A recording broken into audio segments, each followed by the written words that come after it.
안녕하세요. 부동산 경매 필살기 김종성입니다. 오늘을 또 지난번과 같이 방송은 팟캐스트 라디오 방송과 동시 녹음으로 진행됩니다. 오늘 이제 밖에 나가 봤더니 완연한 가을이 왔더라고요. 이제 반바지 입고는 바깥을 나가기에는 좀 쌀쌀하지 않나 그렇게 보여집니다. 여러분들은 주말 잘 보내셨나요? 이제 어제 우리 카페에서 이제 네이버 카페죠. 네이버의 부동산 경매 더리치 이 카페인데 어제 우리 카페에서 날쌘 교수님의 재건축, 재개발과 관련된 세금에 대한 특강을 진행했습니다. 강의장에서 직접 강의를 들었던 회원들도 있고요. 또 유튜브 생방송으로 강의를 신청해서 들은 분들도 계십니다. 또 이 강의는 녹음이 돼서 일주일 동안 반복해서 들을 수 있는데요. 10월 달에도 2번에 걸쳐서 세금에 대한 특강을 하는데 신방수 세무사님이 오셔서 2번에 걸쳐서 세금에 대한 강의를, 부동산과 세금에 대해서 강의를 합니다. 이 두 2회에 걸쳐서 하거든요. 관심 있으면 카페에서 한번 확인을 해보시기 바랍니다. 이렇게 카페에서 진행되는 강의를 보면서 사람들은 이런 이야기를 합니다. 아니, 요즘 같은 시기에 무슨 재개발이고 부동산이냐고. 사실 부동산 시장을 바라보면은 강남 재건축까지 어려움에 빠졌다는 뉴스가 나오고 있고요. 3기 신도시 공급은 진행이나 될 수 있을지에 대한 의구심을 가지고 있는 것이 지금의 상황입니다. 3기 신도시는 문재인 정부에서 수도권 일대 총 189만 가구를 공급할 주택 정책이었죠. 2020년에 이야기하기를 3기 신도시 중에 남양주 왕숙지구, 그리고 하남 교산지구, 또 인천 계양지구, 또 고양 창릉지구는 2025년에 입주를 할 수 있도록 하고, 부천 대장지구는 2026년에 입주할 수 있도록, 첫 입주를 할 수 있도록 하겠다는 이야기를 했었습니다. 그런데 여러분들 혹시 이 지역에 그렇게 입주를 할 수 있을까요? 지금 2022년도 다 저물어 갑니다. 내년이면 2023년이면 2023, 24, 25 3년밖에 남지 않았는데 그게 가능할까요? 2025년도에 입주를 하려면 이미 토지 보상이 끝났어야 하는데 여러분들 중에 토지 보상이 끝났다는 이야기를 들어나 보셨나요? 최근 뉴스를 보니까요. 인천 계양 같은 경우에는 2026년도 상반기에 첫 입주를 할 수 있도록, 또 남양주 왕숙지구에는 2026년 하반기에 첫 입주를 할 수 있도록, 그 다음에 하남 교산 지구 같은 경우에는 2027년도 상반기에, 그리고 부천 대장, 그 다음에 고양 창릉 같은 경우에는 2027년 하반기에 첫 입주를 할 수 있도록 국토교통부에서 계획을 가지고 있다라는 뉴스를 본 적이 있습니다. 그것은 국토교통부 소속 국회의원이 국토교통부에 질의를 해서 온 답변인데요. 결국은 이것을 보면은 1년에서 2년 정도 3기 신도시 입주가 미루어지고 있는 것을 볼 수 있습니다.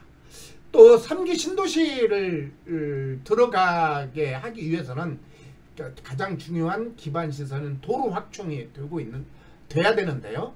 여러분들 도로를 그렇게 그 공사를 하고 있다든지 그런 이야기는 들어보셨습니까? 이미 3기 신도시 조성지구를 발표한 지가 4년이 지났습니다. 3기 신도시 예정지 6곳 중에 인천 계양만 토지 보상이 되었고 나머지는 아직 토지 보상이 되지 않았다고 합니다. 3기 신도시는 사전 청약제로 운영이 되었지요. 일부 공급 예정 가구를 사전 청약을 받았습니다. 그래서 약 14,000 가구가 이미 분양을 마쳤습니다. 이렇게 이미 분양을 받은 이 사람들은 나름대로 계획을 세우고 입주를 준비할 겁니다. 이미 이분들 중에는 전세를 살고 있다든지 그래서 타이밍을 계산하고 있는데 이렇게 공사기간이 멀어지면 이분들은 어떻게 할까요? 또한 분양가도 걱정이 됩니다. 일반적으로 국토교통부는 3월과 9월에 정기적으로 분양가에 영향을 미치는 건축 자재 가격 인상을 발표하는데 최근에 들어서서 철근이라든지 콘크리트 같은 네미콘 등은 주요 건축 자재가 가격이 급등하면서 어쩔 수 없이 3월과 9월 이외에 비정기적으로도 조정을 할 수밖에 없다는 겁니다. 다른 말로 얘기하면 결국은 분양가를 예상했던 가격에서 더 올릴 수밖에 없는 것이 현실로 다가오고 있다는 겁니다. 금년 8월 달에 전국 아파트 3.3제곱미터 기준 평균 분양가는 지난해 평균 분양가보다 11.6%가 상승했다고 부동산 114 집계에서는 발표를 했습니다. 분양가가 오르면 아파트를 짓는 사람들이 공급을 확대할까요? 다시 말해서 분양가가 오르기 때문에 건설사에서는 아파트를 더 지을까요? 아니면 좀 더 감망을 할까요? 일반적으로는 공급을 확대하는 경향이 많지만 지금 시장에서는 그것도 결코 쉽지는 않을 걸로 보입니다. 그 이유는 매수 심리가 완전히 꺾여버렸기 때문입니다. 그리고 미국 금리 인상이 세계적으로도 다 금리 인상을 불러오고 그러다 보니까 어쩔 수 없이 주택 경기도 꺾일 수밖에 없기 때문에 당분간 이런 기조는 지속될 걸로 예상이 됩니다. 다시 말해서 매수 심리가 꺾였는데 하물며 서울에서마저도 청약이 미달이 나오고 있는 상태에서 건설사에서 미분양을 생각하지 않을 수가 없지 않을까요?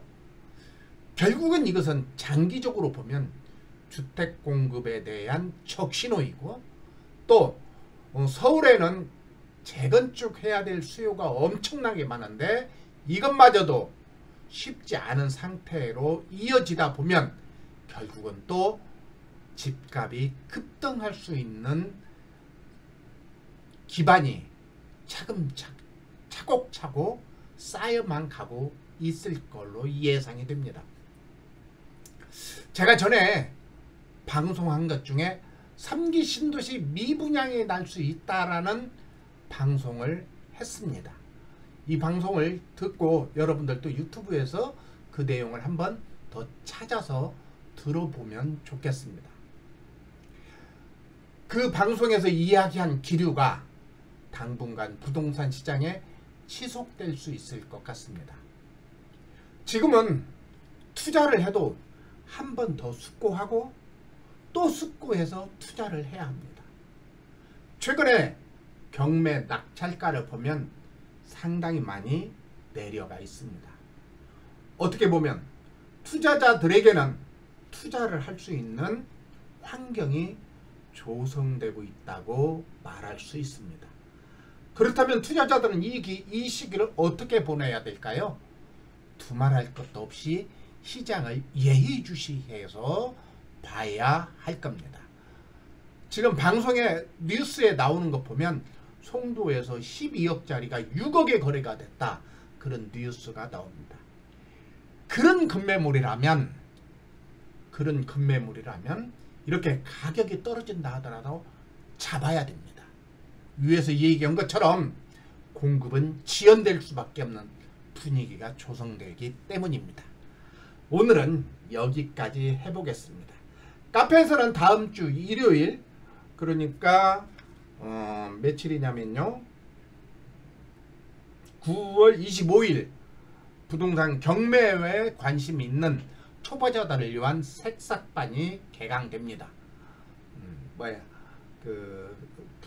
네이버 카페 부동산 경매 더리치를 검색해 보시면 거기에 잘 나와 있으니까 혹시 관심 있는 분들은 한번 도전해 보시기 바랍니다. 오늘은 여기서 마치겠습니다. 안녕히 계세요.